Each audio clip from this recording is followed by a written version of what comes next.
महाराज जी, सूरदास जी ने, मीरा ने, इन्होंने जो पद बनाए हैं, सूरदास, मीरा, कबीर वगैरह के जो पद बने हुए हैं महाराज जी, तो उनमें उन्होंने लिखे तो है नहीं, उन्होंने तो केवल गाए होंगे। हाँ। तो बाद में जो उनके पदों में कुछ करेक्शंस भी करते गए होंगे लोग, कुछ लाइन। करेक्शन नहीं, तमाम घपड़ सपड़ हुआ है। अब जितने भी अंधे ईश्वर की ओर चले हैं, सबका नाम सूरदास पड़ता है आज भी। अब उसमें कुछ कवि भी हुए हैं अंधों में। पहले विद्वान थे, फिर आंख खराब हो गई, सूरदास हो गए, तो कविता का अभ्यास था पहले, तो श्री कृष्ण भक्ति करने लगे, तो उन्होंने भी कविता लिख डाली, तो भी सूरसागर में हो गया। ऐसे ही कोई भी युवती जो ईश्वर की ओर चलती है, उसको लोग मीरा कहने लगते हैं। एक रिवाज है, अरे मीरा बन गई भैया। तो अब वो मीरा नाम की जितनी भी लड़कियां ईश्वर श्री कृष्ण की ओर चली, उनमें से 10-20 ने अपना भजन भी बनाया, तो मीरा में वो भी जोड़ दिया गया, ये भी मीरा ही कहोगा। लोग संग्रह करने वाले, संकलन करने वाले, जैसे बाइबल में हुआ है, सैकड़ों प्रकार की बाइबल बन गई, एक दो चार नहीं। रोम में सत्ता हुआ बाकायदा, फिर इस बाइबल को सबने स्वीकार किया। ये बाइबल असली है कि नकली है, आज तक फाइनल नहीं। तो जो किताब लिखी नहीं जाती, तो उसमें कुछ गड़बड़ तो होता ही है। सूर के पद हैं उसमें तमाम सारे, लेकिन कुछ घपड़ सपड़ भी उसमें है, उनमें सिद्धांत की गलतियां भी होंगी। हाँ, इसीलिए गलतियां उसमें पाई जाती हैं। और फिर वो लोग एक ही पद में देखो, जो सुख होत गोपाल ही गाए, सो नहीं होत किए जप तप के, कोटिक तीरथ नहाए। कर्मकांड का खंडन हो गया। जो सुख होत गोपाल ही गाए, बंसी बत वृंदावन यमुना, तजी बैकुंठ को जाए। अब देखिए फिलॉसफी कितनी ऊंची पहुंच गई कि ब्रजभाग को छोड़कर हम बैकुंठ नहीं चाहते। और सबके आखिर में जो लिखा, बहुरी न भाव चली आए, मोक्ष मिल जाएगा। तो आप अब इन पदों को पढ़ के ही कर्तव्य पकड़ लेगा, ये महापुरुष का लिखा हुआ नहीं है। एक ही पद में दो विरोधी बात कैसे लिखेगा? अरे मुक्ति के ऊपर बैकुंठ है, जब बैकुंठ को लात मार रहा है तो मुक्ति कैसे मांगेगा अंत में, एंड में? ऐसे तमाम गड़बड़ मीरा वाले में भी है। निराकार के भजन मीरा के भजनों में जोड़ दिए हैं।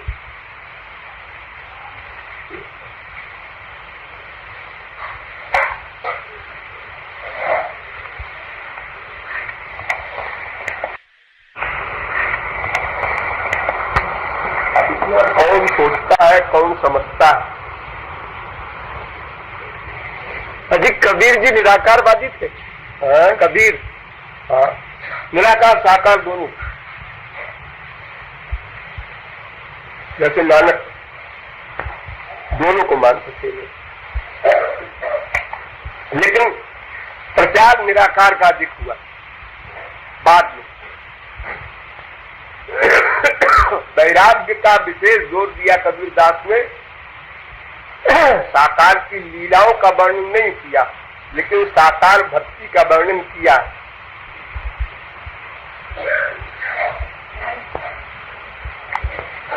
लेकिन लेक्चर उसमें भी है। जब तक मैंने इसीलिए पूरी मदिरा अपनी हैंड राइटिंग में लिखी कि कभी गड़बड़ न हो भविष्य में अपनी राइटिंग में।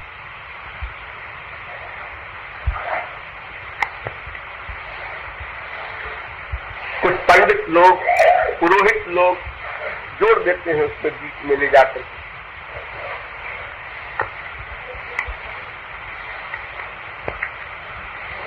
ताकि उनकी रोजी रोटी चले। महाराज जी, तुलसीदास जी की रामायण के विषय में जो घटना बताते हैं कि पंडितों ने जब नहीं माना इस रामायण को और बाद में काशी विश्वनाथ के मंदिर में सब ग्रंथों के नीचे उसको रख दिया गया था रामायण को, और बाकी ग्रंथ ऊपर रख दिए, और पंडितों ने कहा कि यदि सबसे ऊपर आ जाएगी तो हम मान लेंगे। और फिर रामायण में भूमिका में ये सब रामायणों में लिखते हैं गीता प्रेस वाले की, फिर दूसरे दिन देखा गया कि रामायण ऊपर आ गई और भगवान शंकर के सिग्नेचर उसमें थे, सत्यम शिवम सुंदरम ऐसा लिखा था।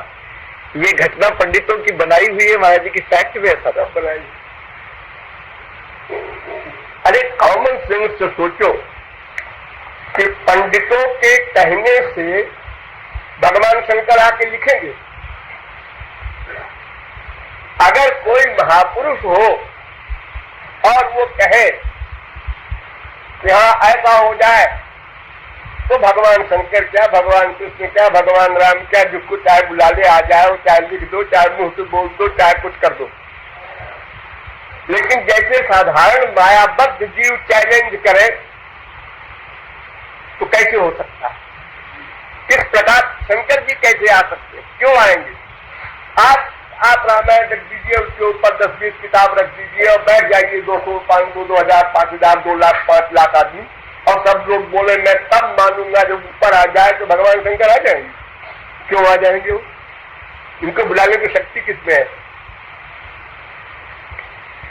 भगवान हो या कोई पावर हो, बुलाने वाले की पावर के क्लास वाले को ही बुलाने वाला बुला सकता है, उससे ऊपर वाले को नहीं बुला सकता। जैसे भूत प्रेत लगते हैं लोगों के, तो जिस क्लास की जो आत्मा होगी उसी क्लास की आत्मा को बुलाती है, या अपने आप लग जाता है किसी को कोई आत्मा, तो वो उसी लेवल का होता है। लेकिन वो झूठ बोल देता है, हम देवी जी हैं, हम शंकर जी हैं, हम हनुमान जी हैं, हम भैरव जी हैं, तो लोग पूजा करने लगते हैं। जैसे यहाँ पर मनुष्य स्वार्थ के लिए झूठ बोलता है, लड़के की शादी हो रही है तो गप झोंक दिया, हमारे ऐसा है, वैसा है, वैसा है, वहां प्रॉपर्टी है, वहां है। या ट्रेन में जा रहे हैं, कोई मिला हो, हम ऐसे ऑफिसर हैं, हम ऐसे, हमारा बिजनेस है, हमारा ऐसा है, गप झोंके जाओ। वहां कौन प्रमाण चाहिए, को कौन मांगेगा, कौन देगा शान बताने के लिए? ऐसे ही जो आत्माएं गंदी है, वो मरने के बाद भी उनका अंतःकरण तो साथ रहता ही है उसी प्रकार का।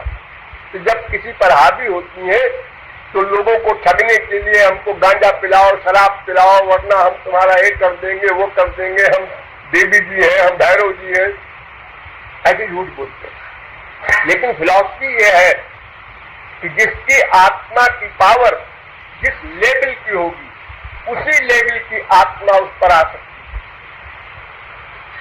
उससे नीचे वाली की हिम्मत नहीं है और ऊपर वाला तो आ ही नहीं सकता, क्योंकि तुम अधिकारी नहीं हो, कैसे आएगा? अरे ऐसे तो भगवान ही अंदर बैठे हैं, वो सब कुछ है, लेकिन आपके सत्यम शिवम सुंदरम लिखे भगवान शंकर पंडितों के कहने से क्यों लिखे? नहीं महाराज जी, उसमें ये घटना बताते कि पंडितों ने ऐसा कहा और फिर तुलसीदास जी ने प्रार्थना किया कि महाराज ये तो मेरी कृति कोई नहीं अपना रहे। महापुरुष ऐसा प्रार्थना कर ही नहीं सकता। अपनी किताब की इंपॉर्टेंस के लिए महापुरुष करेगा? कभी नहीं करेगा। चमत्कार से करोड़ों कोस दूर होते हैं महापुरुष।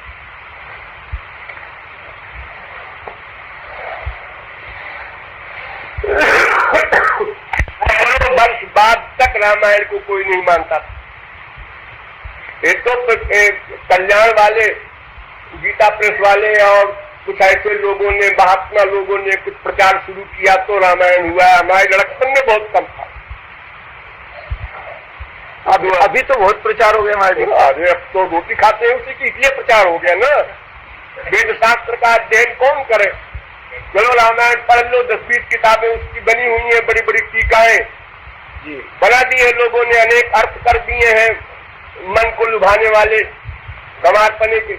वो सब याद करके अपना कथा बांटो, पूजा चढ़ावेंगे लोग। आज सीता जी की ये है, आज उनकी बारात जाएगी, आज उनका ये होगा, अब उसी बहाने आ रही है भेंट। इसलिए रामायण का प्रचार अधिक हो गया।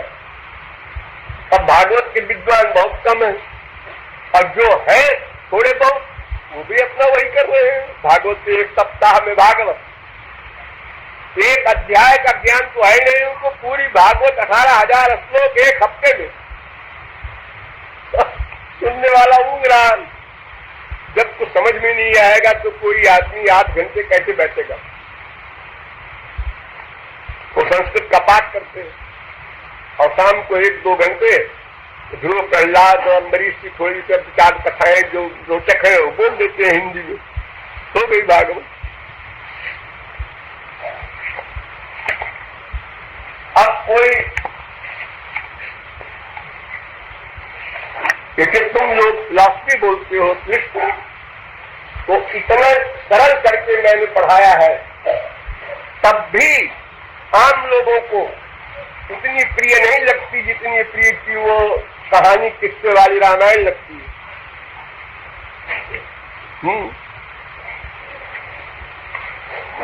सिद्धांत ज्ञान जो है वो परमावश्यक है और उसमें घबराते हैं लोग।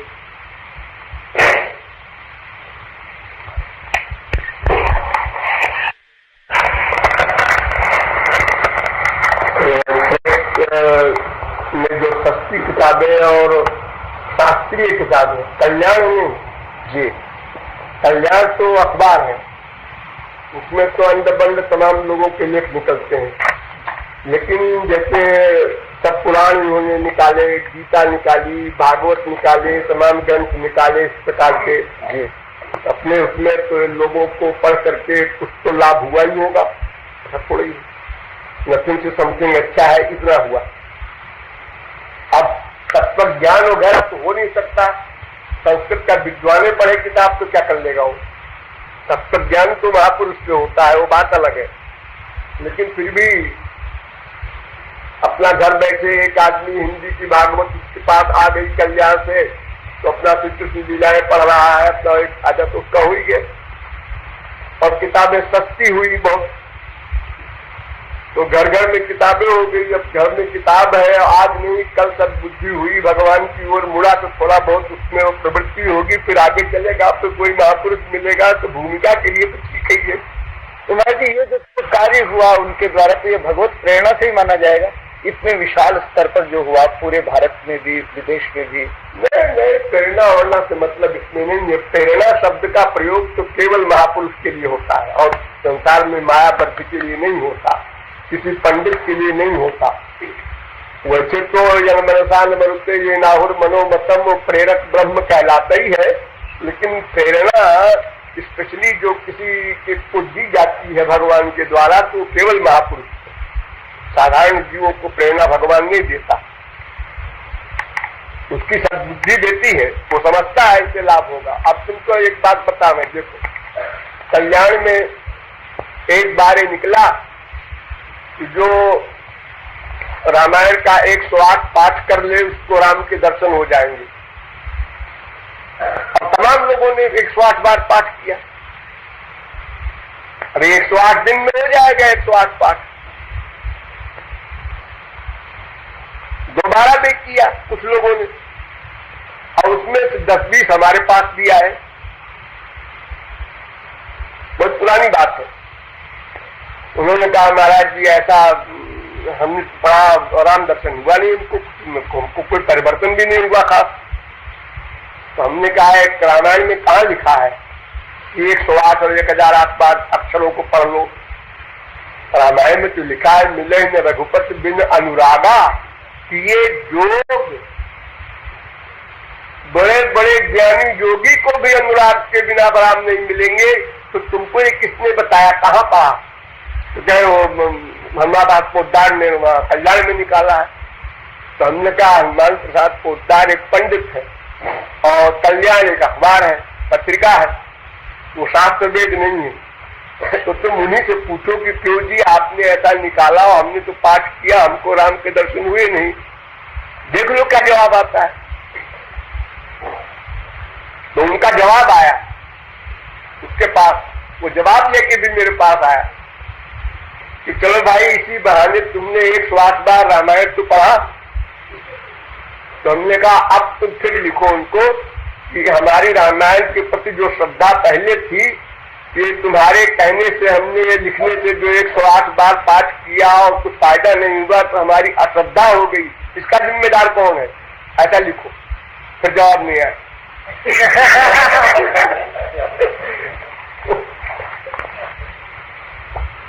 प्रेरणा होना तो भगवान की केवल महापुरुषों को होती है, हमेशा रहती है। क्या हो तो गवर्नर ही है उसका, बाकी जीवों के लिए भगवान प्रेरणा नहीं दिया करता। तो क्या गलत पड़ी है? वो अपना काम महापुरुष से करवाता है, साधारण जीवों से नहीं। लेकिन साधारण प्रवृत्ति कल्याण से हुई लाखों की, ये लाभ अवश्य हुआ। आगे अब प्रवेशिका में दाखिला हुआ तो आगे क्लास में कुछ तो चलेंगे, फिर आगे सत्संग में भी जाना शुरू करेंगे वो। तो धीरे धीरे हो सकता है अगर श्रद्धा सही है तो भगवत कृपा से कोई संत भी मिल जाए उनको। संस्कार को जगाने के लिए भी एक साधन होना चाहिए, वो भी एक प्रकार से है। काम तो अच्छा ही है, लेकिन किसी ग्रंथ को सरल कर दिया, हिंदी भाषा में कर दिया, इससे भगवत प्राप्ति थोड़े हो जाती है। कोई न तत्व ज्ञान होता है इससे। अरे उसका अर्थ समझ लिया, इतना हो गया कि भाई संस्कृत पढ़ना हमको आता नहीं और हम जानते ही नहीं क्या लिखा है भागवत में, क्या लिखा है गीता में, तो अब उसको आराम से पढ़ने को मिल गया, बस।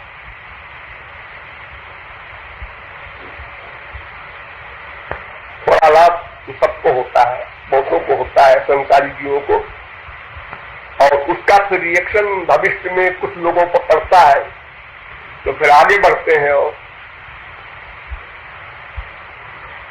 बाकी तो उसमें BA MA डिग्री लिखी जाती है। कल्याण जो निकलते थे पहले लेख, उसमें राम विशाल त्रिपाठी BA LLB ऊपर डिग्री लिखी है उनकी, और उसके बाद उनका लेख। तो भला क्या इंपॉर्टेंस है उस लेख? किसी ने भाग्यवाद पे लिख डाला पूरा लेख, किसी ने पुरुषार्थवाद पे लिख डाला, एक एक साइड लेके चले जा रहे हैं पागल से लिखते। पढ़ने वाला क्या है? उसको तो अपना टाइम कट रहा है, सत्संग कर रहे हैं हम भी बस। कंफ्यूजन पैदा होता है, तत्व ज्ञान नहीं होता। लेकिन भोले भाले लोगों का कुछ भगवत स्मरण हो ही जाता है। कृष्ण लीला है, अब लीला में तो कोई भी अर्थ लिख दो सब ठीक ही है, उसमें तो कोई बात नहीं है। सिद्धांत का जो अर्थ है वो गलत है, तो खुद ही नहीं जानता बेचारा, तो क्या अर्थ करेगा उसका? सही सही विरोधाभास होगा हर जगह, समन्वय नहीं कर सकता।